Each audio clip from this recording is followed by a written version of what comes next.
Nsem-Pii TV nie. Lawyer Kwesi Botchway a private legal practitioner. Na waka MPP amayeko communication team members in home. Na abusia what Nsem-Pii ababetudwa efa operation recover all loot ye twanitia eka owura no ho a mesro se ni nsema waka ye no ye betimu akọ na wakako TV. Lawyer say owura no wono hwe NDC for ene kwan mo faso ye omo ne na omutu mpa a womte owura no nyina ne se womeba na omabegu eye abandada wotwa mu empanyfo animu ase wose enoa ene botaya NDC amayeko no ete owura no wose wono owura cases bebre ene odi akire e court na even the state attorney no find it difficult to prove the case just say ensam na omode ko dan court no wo muni ensam ho omuni document bia edi ensam no ho adanse a eyansam kito abusia kamemo na yegoko piem ewo lawyer Kwesi Botchway Junior ho abra na wo chere Ghana fo nyina se operation recover all loot no atonsum na trimu pa omode teye no eno Nyankopon watua eye NDC amayeko no ka yanko akoko TV bra yeba Nsem-Pii TV yenetiefo ebeto aso. I think say the entire ORAL no is a scheme NDC for no omo opposition no mo person omo use the branded the previous or another appointees of President Akufo-Addo say omo ye akonfo ORAL no media so far from their mehu any nsem bi wo hono ma bi di akire no on about say si beni give to why issues ne ka de minko but the work court that na me hu no me hu ni say ORAL no ya ye say ade na enu momo afi ni a charge omo no nko no self na ya charge omo that no ko fa contempt there be me nko contempt say nyama me nko contempt but then tell me say me nko mu ni say afi na age no I issued the charge sheet I be court agent for any plea so me guilty and no munye guilty until say age ni be disclosures or then a dance any nsema opese ojina so de bo omoko adu baba nia no we cannot say age no good case and I say only good case it the meti maka ho asem ye dia age na nkasa ye disclosures a dance a ojina so a de prosecutor mo no de ababonten a age yi obe prosecutor obi a oba media mu be kan nsema waka na ne ne de beto senie so aka ho asem enti na meka say dia afia Dr. Why mo de odi abe dia me nya hu age ni disclosures obeye nti na cannot say age no case and I say age ni any case okay but the court that or prosecuting to say case any case quite say you di assembly but the fact that ORAL nation say well like bibi eni but then when you bibi enya evidence or ka say me di way no evidence no but only evidence why would you go and embarrass? That is why I am saying that's what I'm saying there are matters in court me dey tell about ORAL from evidence now it will be very difficult for the AG to secure any prosecution it's not because on NSSI they secure conviction and not prosecution to secure conviction it's not because NSSI say we nya botre na AG ni nya the disclosures or nya the disclosures obi abehu asem no open court obi abehu AG ni evidence or say wontia or the prosecution ye na court ye nya ni media so it is our dance here tia obi a unfasa mi dance here no enko dan press center we do kwa dan court that is why many of us are against the approach of ORAL obi ani wo ya against say obi afro mine sika emia fa ne fam bra kwa so you dey support side no but that time say obi afro mine sika you be good nipa ne ngonfi you be embarrassing nipa no kwa san ye di nipa na kwa pie court obe kai akob na du ahian asemi ye ho press conference ka say abrantie no ne yere ya konfo omo wi mine sika akotoka ene den ene okokota there is no evidence correct say owi mine sika de koto dan anabi that's what I'm telling you say based on the disclosures of the Attorney General then we can determine whether or not there is any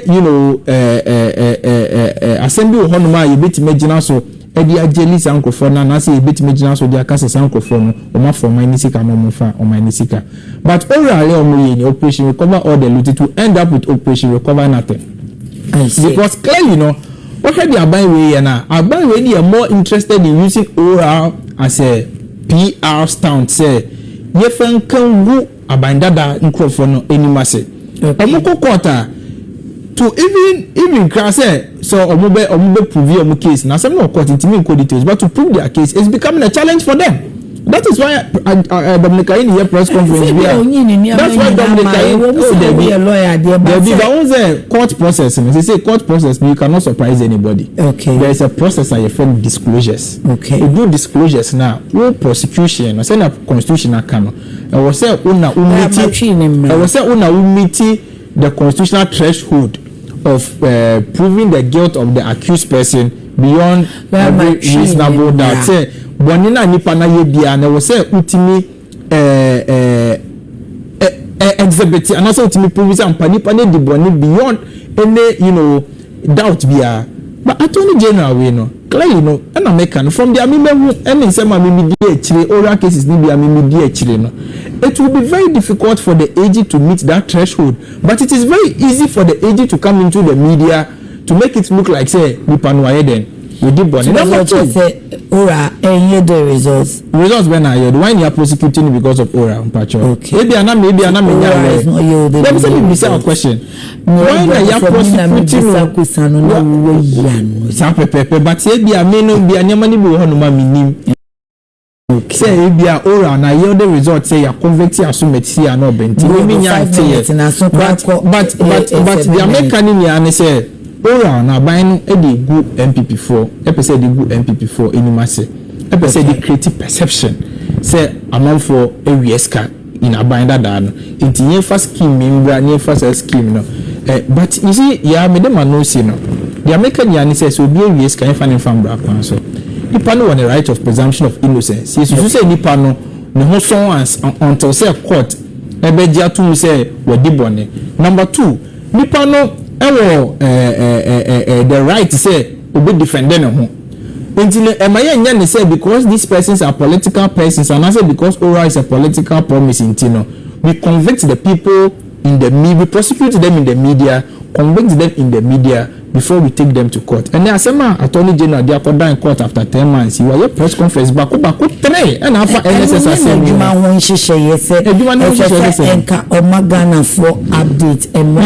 there is a clear distinction between say Omagana for update and they say convicting from the media name.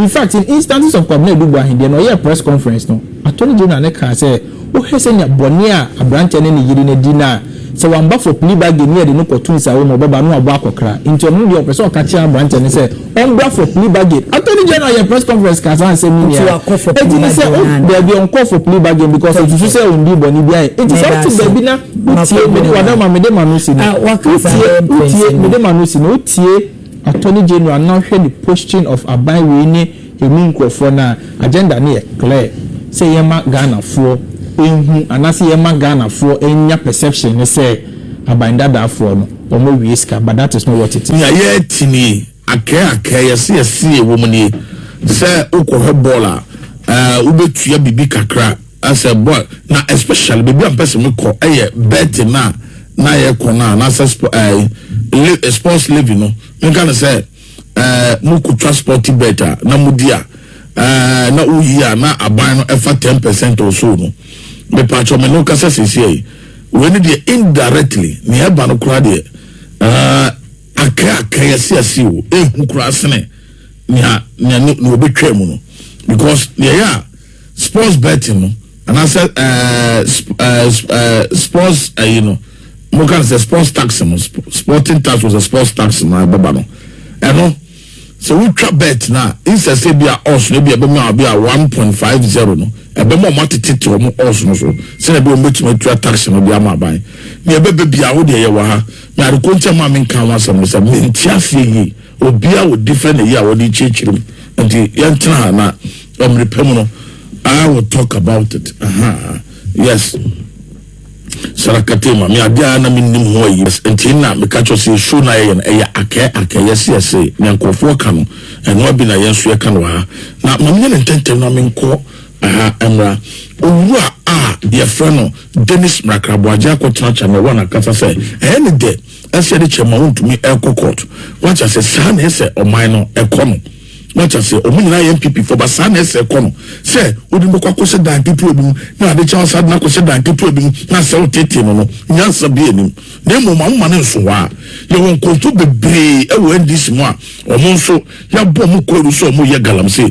Yabomuko so mo sense so Nensase, Sanko Funina, yes, Sanko Funina, or Monsieur Chomo, near Bishop or more answer. Memman, yes, a MPP for Anqua. Mumia Ora, Dennis Macabajo Emra. Finally, Chairman to me is having his day in court. For me, I think that is how we should run our society. That anybody we find foul against the law, we should take the person to the court. Let the person go through the court system before we try to drag the person. You understand? And so Chairman to me has a responsibility to prove to the entire country that he is not engaged in galamsey. Because Akonta Mining, as we all know, is a licensed small-scale mining company. Is he engaged in galamsey? Let the court determine that. But once again, Chairman to me's prosecution and persecution actually brings up a very important point. That is, for the entire period the NDC were in opposition, they created an impression. You see, I don't know why the NDC, they keep boxing themselves into corners where nobody has asked them to. They have always created an impression as if Chairman to me is the one doing galamsey. So today, as Chairman to me is in court, do you know what the expectation of Ghanaians are? We shouldn't see galamsey going on. If galamsey is going on, who is the other kingpin? Who are they? Who are the other kingpins? Who are the other people? Why are they not in court with Chairman to me? Your cameras have captured the NDC chairman in Upper Denchira East fighting military men, plainly doing galamsey. Why is he not in court? The Awin Traditional Council has written a petition to the president about the NDC MP for Awin. Why is he not in court with Chairman to me? But Wanda made a very important point that I want to highlight. Maybe when you finish, you cut us off for him as government view. For the people to hear that Wanda made a point, and that is the thinking of the NDC, that, well, even if our people are mining, it's okay. We are in government. When we leave and you also come, you also have the right to prosecute them. You understand what I'm saying? No problem. That's a fair point. But the people are the ones who suffer. Because today, MPP is not in power. Who are those doing galamsey? Because I say arrest them all. I say put them behind bars. But why are they? In 9 months, you have actually, in your view, allegedly gotten one kingpin. And yet we are the galamsey tripling in terms of its devastating effect. Who are the people? Because you said that once MPP is voted out of power, and the government communication minister said it, once MPP is voted out of power, galamsey would end. Anyone we cry, and the galamsey.